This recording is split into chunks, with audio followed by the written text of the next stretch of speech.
না বেটে? এরকম আছে কিনা আমাদের সমাজে? আল্লাহ বলেন যারা আমি আল্লাহর গোলাম এরা কখনো দুনিয়ায় অহংকার করতে পারে না। কিন্তু আজকে আমাদের মধ্যে অহংকার আছে না? নাই, অহংকার আছে।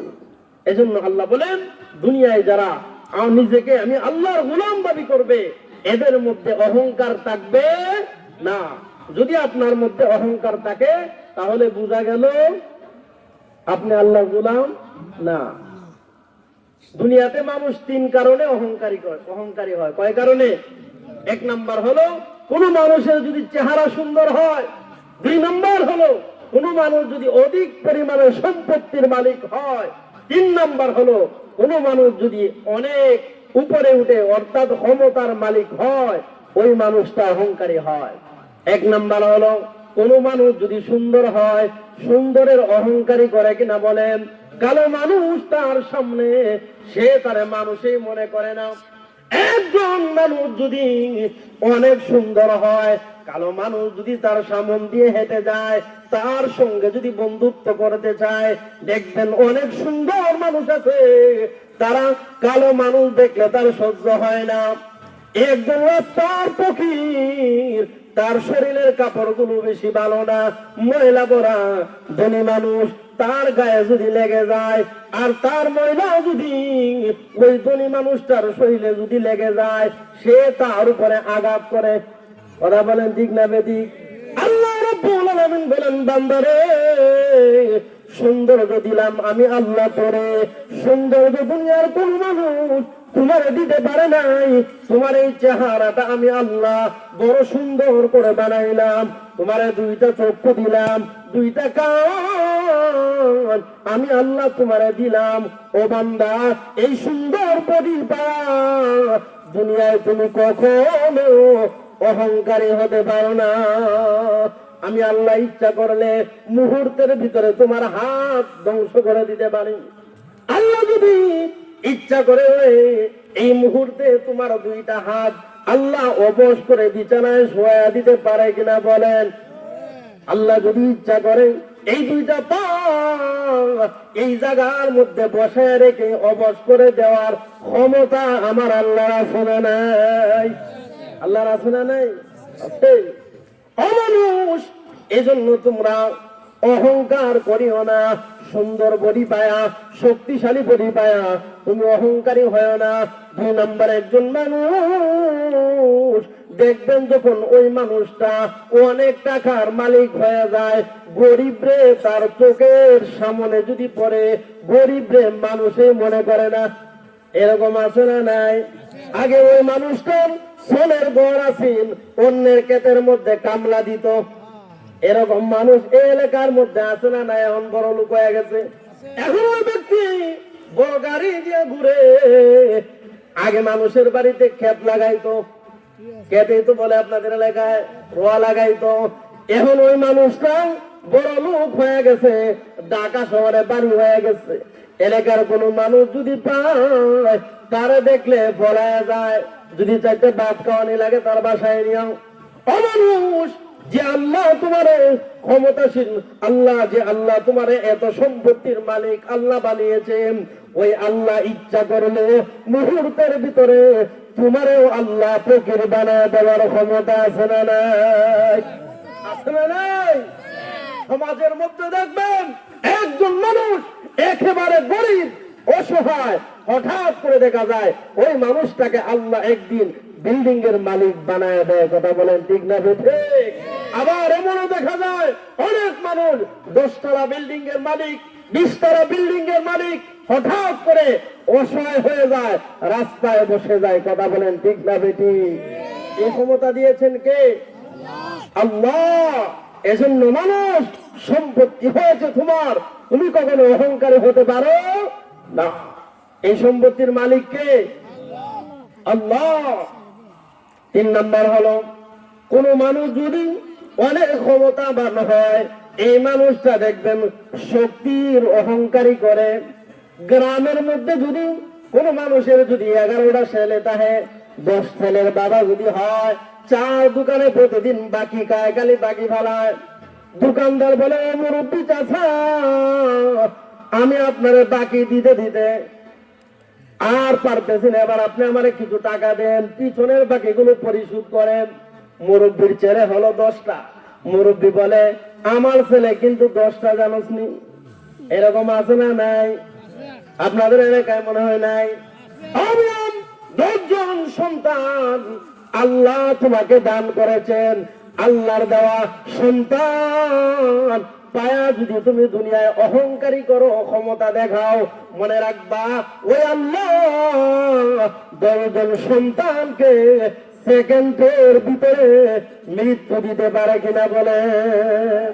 আমার ভাইয়েরা, অনেক মানুষ আছেন আল্লাহ ইচ্ছা করলে মানুষকে সন্তান দেয়, আবার দেয় না। এজন্য আল্লাহ বলেন ইয়াহাবু লিমান ইয়াশাউ ইনাসাউ ওয়া ইয়াহাবু লিমান ইয়াশাউ যুকুর।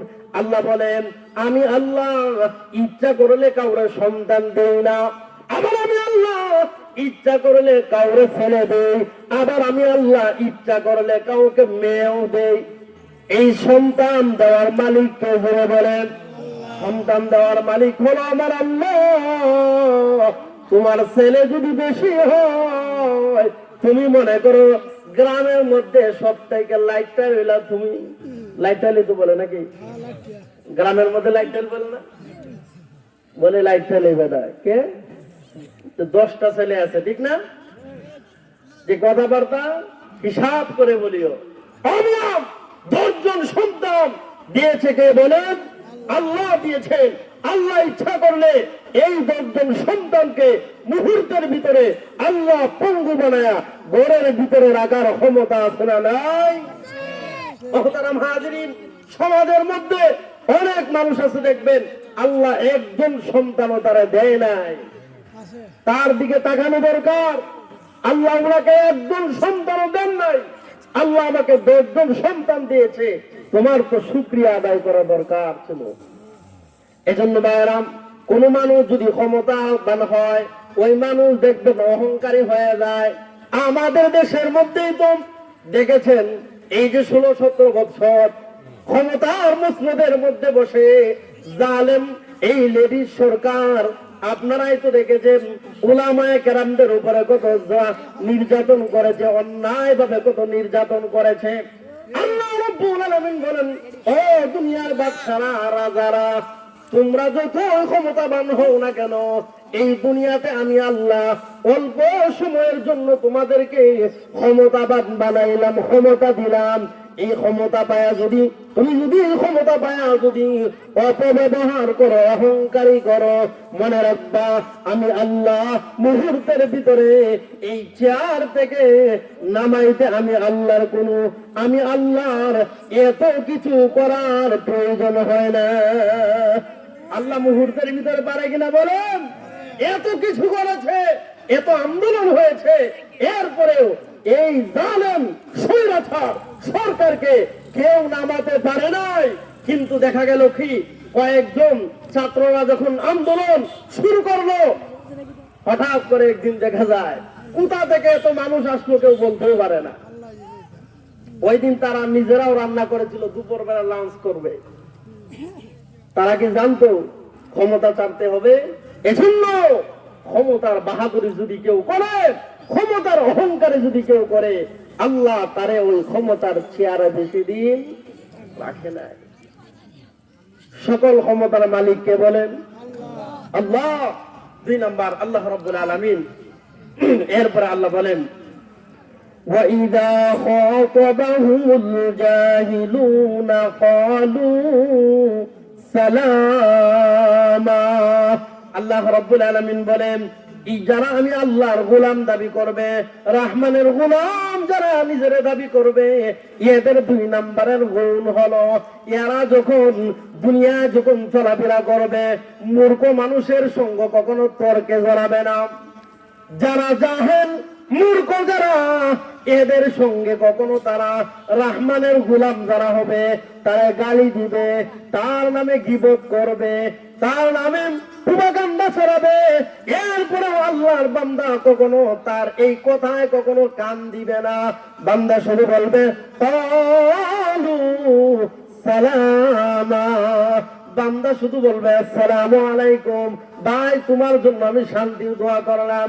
আপনারা বলেন, আপনার নামে যদি কেউ গীবত করে, রাস্তায় বসে যদি কেউ গীবত করে, আর ওই মানুষটা যদি আপনি রাস্তার মধ্যে বেশি বেশি সালাম দেন, আপনার বিরুদ্ধে একজন মানুষ খালি কথা বলে, রাস্তায় গিয়া দোকানে বসে আপনার বিরুদ্ধে শুধু আপনার গীবতই করে, আপনার খারাপ গুণগুলো নিয়ে শুধু আলোচনা করে, এই মানুষটা যদি আপনি যদি গিয়া গিয়া বেশি বেশি সালাম দেন, এই মানুষটা একদিন না একদিন আপনার বন্ধুতে পরিণত হয়ে যাবে। এজন্য আল্লাহ বলেন, যারা রহমানের গোলাম এদের 2 নম্বরের গুণ হলো ওয়াইদা খাতাবাহুমুল জাহিলুনা ক্বালু সালামা। এরা যখন দুনিয়ায় চলাফেরা করবে, এদের 2 নম্বরের গুণ হলো, এরা যখন রাস্তায় চলাফেরা করবে, মূর্খ মানুষ যদি হয়, যার কোনো জ্ঞান নাই, কোনো কিছু বুঝে না, দোকানে বসে দেখবেন বড় বড় আলেম রে গালি দেয়, চরমুনায়ের পীর সাহেব রে গালি দেয়, আল্লাহ মামুনুল হক সাহেবকে নিয়ে গালি দেয়, মসজিদের ইমাম রে নিয়ে গালি দেয়, দোকানে বসে সমালোচনা করে।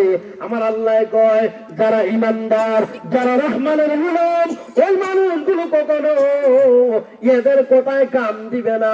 এরা শুধুমাত্র এই কথা বলবে, আলু সালামা। এরা কি বলবে বলেন? এরা শুধু কি বলবেন? সালাম দিবে। আপনার বিরুদ্ধে যদি কেউ কথা বলে, আপনি 5 ওয়াক্ত নামাজ পড়েন, আপনার বিরুদ্ধে যদি কেউ কথা বলে, আপনারা যদি কেউ গালি দেয়, আপনার ব্যাপারে যদি কেউ, যেটা আপনি করেন না এই ব্যাপারে কথা বললো, আপনি তারা কি করবেন? শুধুমাত্র সালাম দিবেন, সালাম দিয়ে চলে যাবেন। তার সঙ্গে কখনো তর্কে জড়াবেন না, কারণ মূর্খের সঙ্গে কখনো শিক্ষিত মানুষ ঝগড়া করতে পারে না। 3 নাম্বার হলো, আল্লাহ বলেন, ওয়াল্লাযীনা ইয়াবিতুনা লিরাব্বিহিম সুজদান ওয়া কিয়ামা। যারা আল্লাহর গোলাম, এরা দুনিয়ায় চলার পথে সিজদা দিবে একমাত্র আল্লাহ রাব্বুল আলামিনকে।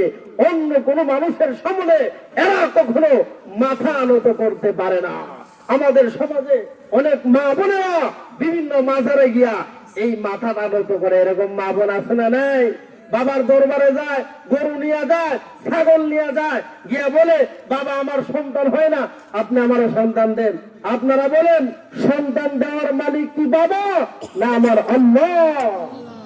তাহলে বাবার দরবারে নিয়ে কাশি নিয়ে যায়, গরু নিয়ে যায়। এই সমস্ত কাজ থেকে আমাদেরকে কি করতে হবে? বিরত থাকতে হবে।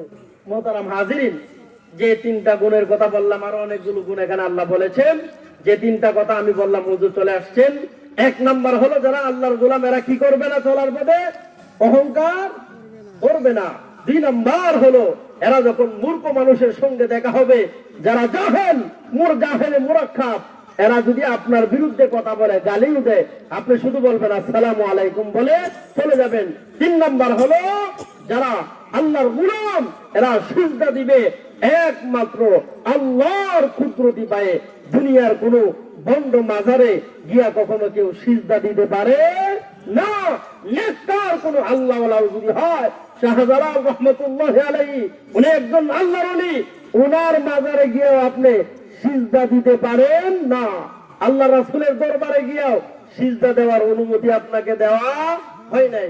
আল্লাহ রাব্বুল আলামিন যে কথাগুলো বললাম, এর উপরে আমাদের সবাইকে আমল করার তৌফিক দান করুন। সকলেই বলি আমিন।